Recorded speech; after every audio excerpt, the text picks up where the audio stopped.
Hello दोस्तों, मेरे channel फिल्मी स्टोरीज में आपका स्वागत है। 90s के बॉलीवुड में एक हास्य अभिनेता राज किया करता था, जिनको दुनिया जॉनी लीवर के नाम से पुकारती थी। उस दौर में अगर 100 फिल्में बनती तो 80 फिल्मों में कॉमेडियन का रोल जॉनी लीवर के लिए पहले से रख दिया जाता। उनकी कॉमेडी इतनी कमाल की होती कि सिनेमा देखने आए दर्शक फिल्म के हीरो को भूल जाते और याद रह जाते जॉनी। मगर दोस्तों, कभी सोचा है कि इतनी ऊंचाई पर उनके साथ ऐसा क्या हुआ था कि वो अचानक बॉलीवुड से गायब हो गए थे?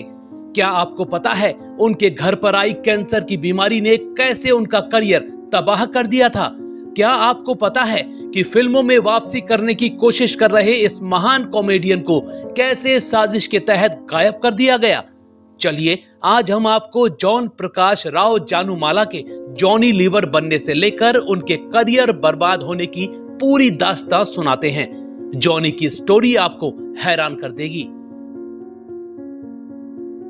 जॉनी लीवर वैसे तो आंध्र प्रदेश के ईसाई परिवार से ताल्लुक रखते हैं, मगर इनके माता पिता मुंबई के धारावी में रहा करते थे। उनकी मां जब गर्भवती थी तब वो आंध्र के ओंगोल जिले में अपने घर चली गई थी। यहीं जॉनी पैदा हुए और सिर्फ 1 महीने में परिवार उनको लेकर वापस धारावी चला आया था। इनके दादा चर्च के पुजारी हुआ करते। उन्होंने इनके पैदा होने से पहले ही आदेश दे दिया था कि लड़का हुआ तो नाम जॉन रखा जाएगा। बस दादा के आदेश पर उनका नाम जॉन राव रख दिया गया। अब वो जॉनी लीवर कैसे बन गए, ये किस्सा बड़ा मजेदार है। जॉनी का बचपन बड़ा गरीबी में बीता। पिता हिंदुस्तान लीवर कंपनी में छोटी नौकरी करते, बहुत शराबी थे, तो जो भी कमाते शराब में उड़ा देते। हालत ये थी कि जॉनी की फीस भरने तक का पैसा उनके पास नहीं होता। इसी वजह से 7वीं क्लास में उनको स्कूल से निकाल दिया गया। वैसे स्कूल से ही उनको दूसरों की आवाजों की नकल करने का बड़ा शौक था। वहां भी अपने टीचरों की नकल किया करते। स्कूल से निकाल दिए गए और घर के सबसे बड़े बेटे थे, तो कमाकर घर चलाने की सोचने लगे। उनकी उम्र रही होगी करीब 14 साल की। घर के पास में ही सिंधी कैंप था, जहां सिंधी लोग रहा करते। आते जाते एक सिंधी से जान पहचान हो गई। सिंधी जब भी उनको मिमिक्री करते देखता तो नाराज होता। वो बोलता, कुछ काम धंधा कर। एक बार जॉनी ने पूछा, क्या करूं? तो बोला, मैं सड़क किनारे पेन बेचता हूं, तू बेच लेगा? जॉनी ने हाँ कर दी तो पेन के कुछ पैकेट उनको भी पकड़ा दिए। दोनों पास पास ही पेन बेचा करते। दिन की 20-25 रुपए की बचत होने लगी। मगर फिर एक दिन बड़ी मजेदार घटना हुई। जॉनी पेन बेचकर घर लौट रहे थे। रास्ते में शर्मुखानंद हॉल पड़ा, जहां कार्यक्रम चल रहा था। वो अंदर गए तो महान कॉमेडियन दिनेश हिंगू मिमिक्री कर रहे थे। कभी ओम प्रकाश तो कभी अशोक कुमार की आवाज निकालकर खूब तालियां बटोर रहे थे। बस यहीं से जॉनी को आइडिया आ गया। वो अब पेन बेचते, मगर अपनी आवाज में नहीं, कभी दादा मुनि तो कभी ओम प्रकाश की आवाज में। अचानक उनके टैलेंट से पेन की बिक्री कई गुना बढ़ने लगी। लोग उनकी मिमिक्री सुनने आया करते और पेन खरीद लेते। 20-25 रुपए की कमाई कुछ ही समय में 200-250 रुपए पहुंच गई। कुछ साल उन्होंने यही काम किया। फिर 18 साल के हुए तो पिता ने उनको भी हिंदुस्तान लीवर में नौकरी दिलवा दी। मगर पिता बेटे की मिमिक्री से चिढ़ते थे। उन्होंने साफ कह दिया था, तू मुझे स्टेज पर मत देखना कभी। फिर भी जॉनी उनसे छिप छिपा कर कंपनी के प्रोग्रामों में जाते और अफसरों की आवाजें निकालकर खूब हंसाया करते।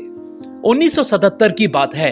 एक बार उनका प्रोग्राम कंपनी का यूनियन लीडर भी देख रहा था। वो इतना खुश हो गया कि अचानक से स्टेज पर चढ़ा और जॉनी से माइक छीनकर बोला, इसका नाम आज से जॉनी राव नहीं, जॉनी लीवर पुकारा जाएगा। बस उसी दिन से जॉन राव जॉनी लीवर बन गए। अब ये फिल्मों में कैसे पहुंचे, ये दिलचस्प किस्सा भी आपको सुनाते हैं। कंपनी में नौकरी करने के साथ ही जॉनी छोटे मोटे मिमिक्री शोज भी किया करते थे। उनके साथ 2 म्यूजिशियन भी काम करते, मुशर्रफ खान और किशोर भाम। खुशकिस्मती से दोनों उन दिनों कल्याण जी आनंद जी के लिए भी काम किया करते थे। एक बार दोनों ने कहा, चल तुझे आज कल्याण जी आनंद जी से मिलवाते हैं। उन दिनों इस जोड़ी की तूती बोला करती थी। जॉनी की मुलाकात हुई और बस यहीं से उनकी जिंदगी बदल गई। कल्याण जी आनंद जी के देश विदेश में बड़े बड़े शोज हुआ करते। बड़े बड़े अभिनेताओं जैसे अमिताभ बच्चन, अनिल कपूर के साथ जॉनी आने जाने लगे। इसी दौरान उनकी ऑडियो कैसेट भी निकल आई। फिर एक दिन बड़ी मजेदार घटना हुई जहां से वो बॉलीवुड में पहुंच गए। 1980 की बात है। एक दिन जॉनी कल्याण जी के ऑफिस में कैरम खेल रहे थे। अचानक साउथ का एक प्रोड्यूसर कल्याण जी आनंद जी से मिलने पहुंचा। बातों ही बातों में कल्याण जी ने उसकी फिल्म के बारे में पूछा तो वो बोला कि फिल्म पूरी हो गई, बस कॉमेडी के 2 सीन्स बाकी है। जगदीप के साथ कोई छोटा मोटा कॉमेडियन मिल जाए तो बात बन जाए। अचानक कल्याण जी ने जॉनी की तरफ इशारा करके बोला, ये है ना कॉमेडियन, इसे ले जाओ। बस अगले ही दिन प्रोड्यूसर जॉनी को चेन्नई ले गया और फिल्म पूरी करवाई। विनोद मेहरा, राज बब्बर की 1981 में आई वो फिल्म थी ये रिश्ता न टूटे। इसी फिल्म से पहली बार जॉनी ने बॉलीवुड में एंट्री ली। अगले ही साल उनको सुनील दत्त की दर्द का रिश्ता भी मिल गई। काम मिलना तो शुरू हो गया, मगर अब तक वो पहचान नहीं मिल पा रही थी। फिर 1986 में आई लव 86 फिल्म। गोविंदा के साथ पहली बार उत्तम के किरदार में जॉनी को थोड़ी पहचान मिली। यहीं से इनको दूसरी फिल्म मिल गई जलवा, जिसमें इनका मुत्थू का किरदार लोगों को भा गया। इसके बाद 1988 में आई हीरो हीरा लाल के कांस्टेबल और तेजाब में मुन्ना के दोस्त के रोल में जॉनी लीवर ने खूब तालियां बटोरी। 1989 में चालबाज फिल्म में इनको जॉनी बाबा तांत्रिक का किरदार मिला, जिसने लोगों को खूब हंसाया। फिर तो किशन कन्हैया का लोबो हो या नरसिम्हा का टेम्पो दादा, जॉनी आगे बढ़ते गए। मगर अभी वो किरदार तो आना बाकी था, जिसके लिए लोग आज भी उनको याद करते हैं।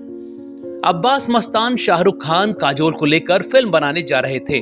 उनको एक नौकर का किरदार चाहिए था जिसको भूलने की बीमारी होती है। इस रोल के लिए उनको जॉनी पसंद आ गए। 1993 में फिल्म आई बाजीगर। उनको किरदार मिला बाबूलाल का। इस किरदार ने ऐसा जादू कर दिया कि शाहरुख खान के बाद अगर दर्शकों को कोई दूसरा एक्टर याद रहा तो वो जॉनी लीवर ही थे। बाजीगर के बाद जॉनी 90s के सबसे बड़े कॉमेडियन बनकर उभरने लगे। 1993 में 12 तो 1994 में 13। 90 का ऐसा कोई साल नहीं रहा जब जॉनी की 8-10 फिल्में ना आती हों। खासकर गोविंदा और जॉनी लीवर की जोड़ी ही पूरे बॉलीवुड पर छाई हुई थी। दोनों दिन ही नहीं रात में भी काम किया करते। कई बार तो जॉनी का सोते सोते ही मेकअप हो जाया करता।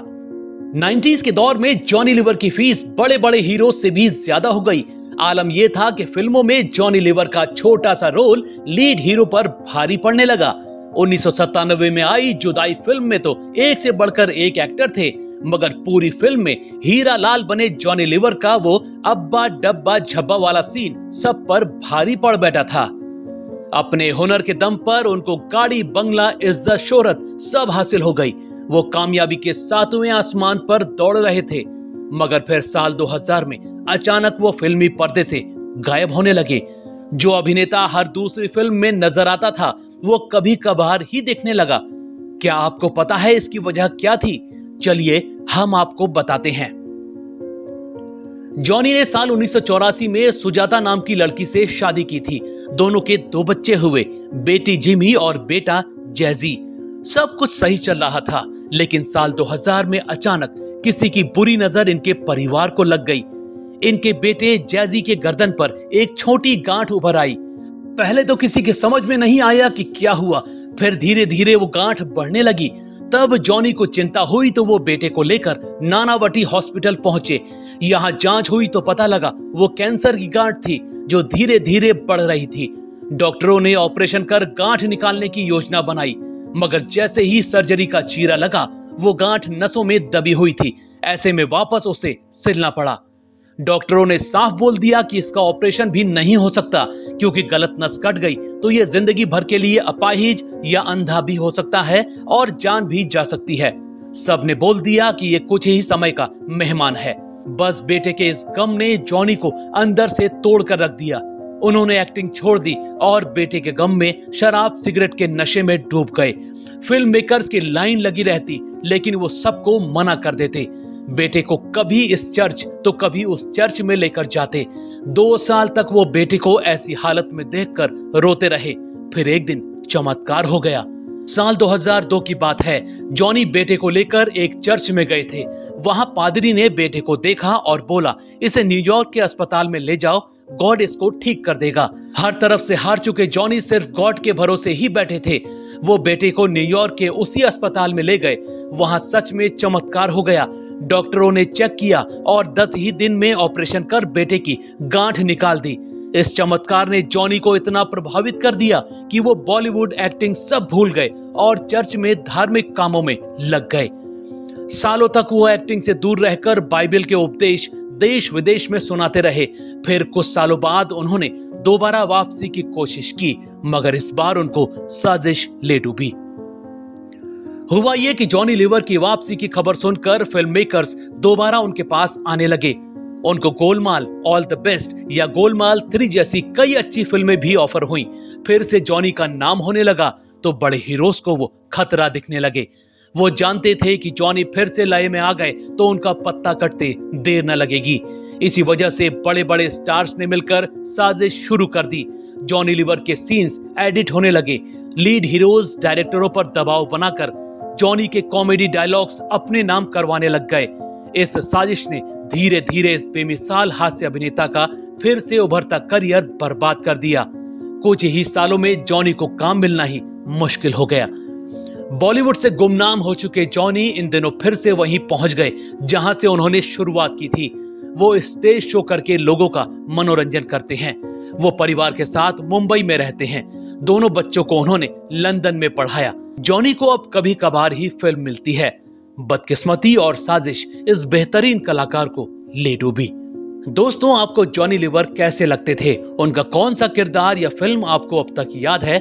हमें कमेंट में जरूर बताइएगा। ऐसी ही और स्टोरीज को जानने के लिए आप मेरे चैनल फिल्मी स्टोरीज को सब्सक्राइब भी कर सकते हैं।